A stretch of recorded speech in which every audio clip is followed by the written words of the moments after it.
দক্ষ মানুষ, আমরা শুধু তাকে ভোট দিয়ে আমরা এমপি নির্বাচিত করব।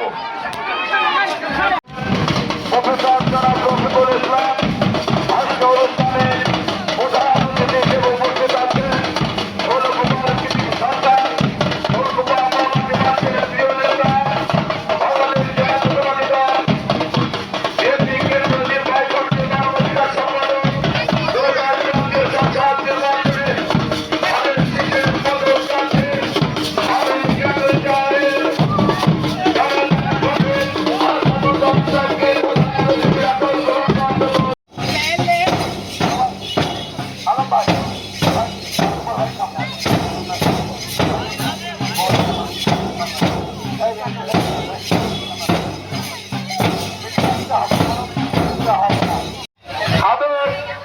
যুবদলের সদস্য